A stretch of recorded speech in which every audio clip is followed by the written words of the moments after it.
Dans une société où l'on pense que ne pas être marié à un certain âge est un échec? Ne pas être propriétaire est un échec?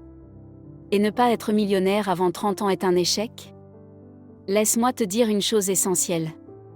C'est faux. Dans cette vidéo, je vais te révéler une vérité que tu dois comprendre dès aujourd'hui. Reste bien jusqu'à la fin, car tu découvriras la vérité ultime qui t'aidera à ne plus croire que tu es en retard. Simplement parce que certaines choses n'ont pas encore eu lieu dans ta vie. Avec les réseaux sociaux, tu as l'impression que tout le monde réussit.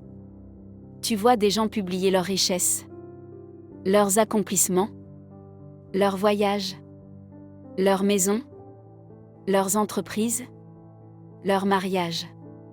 Et toi, tu regardes tout ça, et tu te dis: j'ai raté ma vie. Je suis en retard.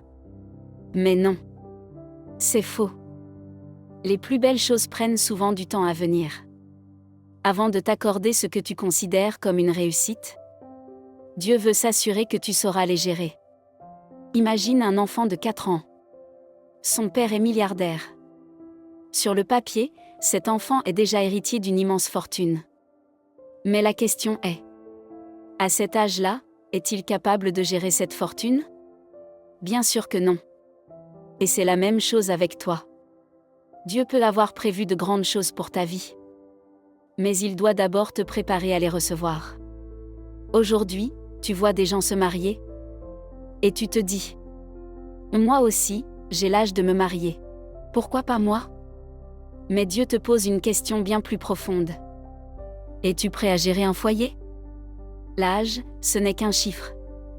Il existe des jeunes plus mûrs que certains adultes, et des adultes qui ne sont pas encore prêts pour les responsabilités qu'ils désirent. Tout dépend de la capacité à gérer. Quand tu veux obtenir de grandes choses, tu dois aussi t'attendre à un temps de préparation. Un temps où Dieu te travaille, te forme et t'équipe pour la mission qu'il te confiera. Tu veux te marier, mais tu n'as pas encore rencontré la bonne personne. Ce temps de célibat, ce n'est pas une punition. Ce n'est pas un retard. C'est un temps de renforcement spirituel. Apprends à te connaître. Découvre qui tu es. Ce que tu aimes. Ce que tu n'aimes pas. Le genre d'homme ou de femme que tu veux devenir. Prie pour que Dieu te transforme de l'intérieur. Dis-lui: Père, tu sais que j'aspire au mariage, au travail, à ce projet. Mais mes yeux physiques ne voient rien changer. Alors je te confie tout. Prépare-moi à être prêt au moment voulu. Travaille dans mon cœur. Retire en moi l'envie, la comparaison, la jalousie. Et apprends-moi à marcher à mon rythme, pas à celui du monde. Regarde l'histoire de David.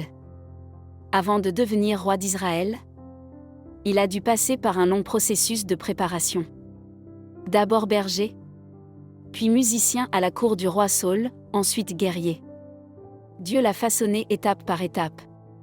Cette période lui a permis de développer des compétences, d'apprendre la discipline et la stratégie, et surtout, d'acquérir l'humilité et la patience. Même après avoir gagné la faveur du peuple, David n'a pas cherché à prendre le trône avant le temps fixé par Dieu. Quand Saül a voulu le tuer, David a fui. Il a connu la solitude, la peur, la trahison. Mais ces épreuves ont eu un but: former son caractère, établir sa légitimité et fortifier sa foi. Et ce n'est qu'après tout cela que Dieu l'a établi roi. Un roi selon son cœur. Ne néglige pas ta phase de préparation. Dieu te forme pour le mariage que tu désires, pour l'emploi que tu recherches, pour cette nouvelle dimension spirituelle à laquelle tu aspires.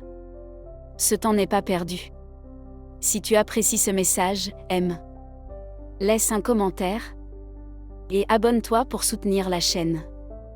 Mais surtout, souviens-toi d'une chose. Ce que tu vis aujourd'hui n'est pas un échec. C'est une leçon. Une relation amoureuse n'a pas marché? Ce n'est pas un échec. Tu n'es pas en retard. Dieu te prépare à mieux. Tu cherches du travail depuis longtemps? Tu n'as pas de réponse? Tu n'es pas en retard. Dieu te prépare une meilleure place. Un bon poste est bien rémunéré au bon moment. Tu as lancé une entreprise? Et rien ne marche?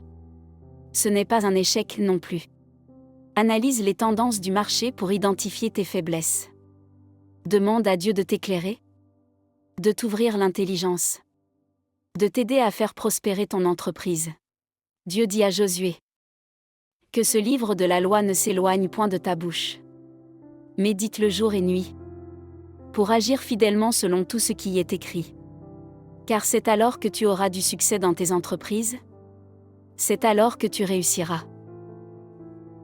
Ce que Dieu enseigne ici à Josué, c'est que la vraie réussite vient de la communion constante avec la parole de Dieu.